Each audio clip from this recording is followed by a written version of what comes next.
जोड़ साड़ मार देते हैं और आदमी घर पर जाके दवा कराते कराते मर जाता है, उसको आप रुपया नहीं देते। सापा के राज में कसाई देख के गाय डरती नहीं थी, गाय स्वस्थ थी, मोटी मोटी थी। जब से आपने इन अपने आश्रय स्थलों पर रख दिया है गौशालाओं में, जरा उनका वजन नाप लीजिए, उनकी हड्डी देख लीजिए, कितनी बढ़िया व्यवस्था आपने उनके खाने। माननीय अध्यक्ष जी, आपके माध्यम से माननीय सदस्य को अवगत कराना चाहूँगा। ये छुट्टा पशु के बारे में जो चिंता व्यक्त की है, ये छुट्टा पशु नहीं है मानवर, ये छोड़े गए पशु हैं। मानवर हम जितने निराश्रित गौवंश को पकड़वाते हैं उससे द्वारा फिर ज़्यादा दूर छोड़ दिए जाते हैं। फिर भी मानवर निराश्रित गौवंश के भरण पोषण और गौरा स्थल पर माइक्रो मैनेजमेंट के पर्यवेक्षण के संबंध में दिशा निर्देश जारी कर दिए गए। प्रत्येक गौशाला में उसके निरीक्षण के हेतु प्रभारी अधिकारी नियुक्त कर दिए गए। मान्यवर जो निराश्रित गौवंश है, जो माननीय सदस्य ने चिंता व्यक्त की है, योगी सरकार की ये प्राथमिकता का विषय है। और मान्यवर मैं सदन को अवगत कराना चाहूँगा, माननीय मुख्यमंत्री योगी आदित्यनाथ जी ने इस निराश्रित गौवंश को इस बजट में 2000 करोड़ रुपए की व्यवस्था की है ताकि इसका पूरा माइक्रो मैनेजमेंट हो सके। मान्यवर ये जो निराश्रित गौवंश को हम निरंतर अभियान चलाकर बताते हैं।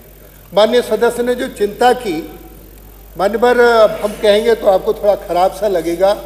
अब जो निराश्रित गौवंश समय समय पर अभियान चलाते हैं और फिर छोड़ दिए जाते हैं, तो इसके लिए एक और आवश्यक है। योगी सरकार में और पिछले की सपा सरकार में जमीन आसमान का अंतर है। जब योगी सरकार में गाय को देखकर कसाई कांपता है और सपा की सरकार में कसाई को देखकर गाय कांपती थी, ये अंतर है, इसलिए दिखाई देने का काम करते हैं। मानवर निराश्रित गौवंश को अभियान चलाकर हम संरक्षित करने का काम कर रहे हैं। सबसे बड़ी समस्या है कि देसी गाय का दूध अमृत है। 1 लीटर या 2 लीटर दूध देती है, पशुपालक इसको कम दूध देने के कारण छोड़ देता है। अब योगी सरकार हम नस्ल सुधार कर रहे हैं। इस देसी गाय में हम साहिवाल गाय, गिरी गाय, हरियाणवी, थार पारकर, गंगा तीरी गायों का सीमन किसान को फ्री देने का काम कर रहे हैं। किसान कृत्रिम गर्भाधान करें।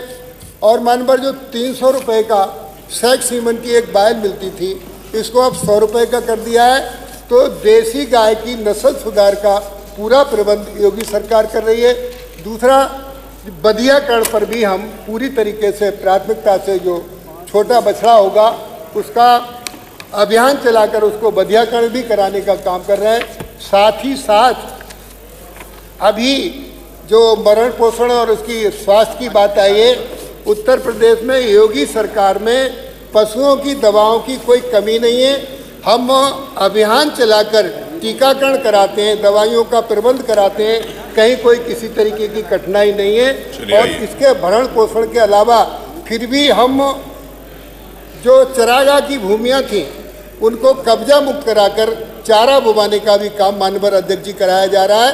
तो उत्तर प्रदेश में इस तरीके से निराश्रित गौवंश को आश्रय स्तर पर पहुंचाकर पूरी सुविधा देने का काम कर रहे हैं।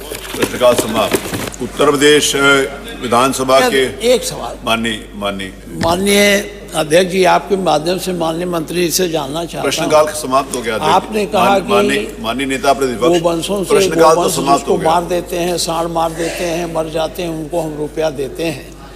लेकिन जो साड़ मार देते हैं और आदमी घर पर जाके दवा कराते कराते मर जाता है, उसको आप रुपया नहीं देते हैं। मेरे क्षेत्र में ऐसे कई लोग मरे हैं जिनको साड़ ने उठा के पटक दिया और उनकी हड्डी पसली में चोट काफ़ी लग गई। अस्पताल गए, वहाँ से वो घर आए, वो घर के आने के बाद मर गए।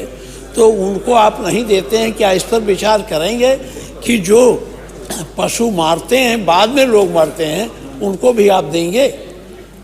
दूसरी बात माननीय, अब मंत्री जी, अब ये सत्ताधारी दल को तो सापा हजमे नहीं हो पा रही है। जब कोई बात आएगी तो सापा के राज में गायों को कसाई देख के गाय डरती नहीं थी, गाय स्वस्थ थी, मोटी मोटी थी। जब से आपने इन अपने आश्रय स्थलों पर रख दिया है गौशालाओं में, आपसे मेरा निवेदन, आप मेरे ज़िले में चलिए, जरा उनका वजन नाप लीजिए, उनकी हड्डी देख लीजिए, कितनी बढ़िया व्यवस्था आपने उनके खाने की है। माननीय, मैं इस सपा के बारे में जो आपने कहा है, मैं उसका खंडन करता हूँ, विरोध करता हूँ।